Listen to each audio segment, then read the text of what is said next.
নমস্কার সবাইকে, আশা করি সবাই ভালো আছেন। চলে আসলাম নতুন আর একটি ভিডিও নিয়ে। টক ঝাল মিষ্টি আচার সত্যিই খুব ভালো লাগে। আমটা ফ্রোজেন করা, আমি আমের সময় আম কেটে ফ্রিজে রেখে দিয়েছিলাম, এই জন্য আমটা একটু নরম নরম লাগছে। আর এইভাবে করে এক একটা আম থেকে চিপে চিপে আমি সবগুলি পানি বের করে ফেলেছি।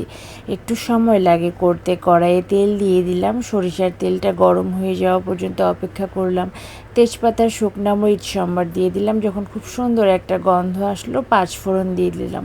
পাঁচফোড়নটা রাঁধুনির পাঁচফোড়ন। আমি হলুদ গুঁড়া, মরিচ গুঁড়া, প্রয়োজন মতো লবণ দিয়ে মশলাটা তেলের মধ্যেই কষিয়ে নেব। খুব সুন্দর একটা সরষের তেলের ঝাঁক আসছে। মশলাটা যখন একটু ভাজা ভাজা হয়ে গেল, সব আমগুলি দিয়ে দিলাম। আমগুলি দিয়ে আমি খুব ভালো করে নেড়ে চেড়ে নেব। একটু সময় লাগে। চুলার আঁচটা লো হিটে রেখে দিব। পরিমাণ মতো চিনি দিয়ে দিব, যেহেতু এটা আমি মিষ্টি আচার করছি। আর আমটাও টক ছিল, এটা আঠির আম ছিল, এখন তো চিনিটা একটু বেশি করে দিতে হবে। খুব ভালো করে নেড়ে চেড়ে ঢাকনা দিয়ে ঢেকে দিলাম।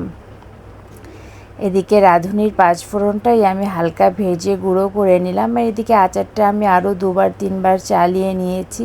মোটামুটি কষানো হয়ে গেছে, খুব সুন্দর একটা গন্ধ আসছে আর তেলও ছেড়ে এসেছে। এরকম পর্যায়ে আমি পাঁচফোড়নের গুঁড়াটা দিয়েই দেবো। এটাও রাঁধুনির পাঁচফোড়ন, এখানে সবগুলি মশলাই থাকে, এই জন্য আলাদা করে আমাকে আর পাঁচফোড়ন দিতে হয় না। মশলাটা দেওয়ার পরে আচারের লুকটা এরকম এসেছে। ঠান্ডা হয়ে যাওয়া পর্যন্ত আমি অপেক্ষা করলাম।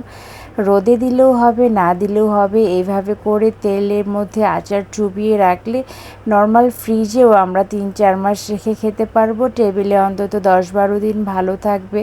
আর এইভাবে করে আচার বানিয়ে খেতে কিন্তু খুব ভালো লাগে। আমার ভিডিওটি ভালো লাগলে লাইক, কমেন্ট, শেয়ার করে পাশে থাকবেন।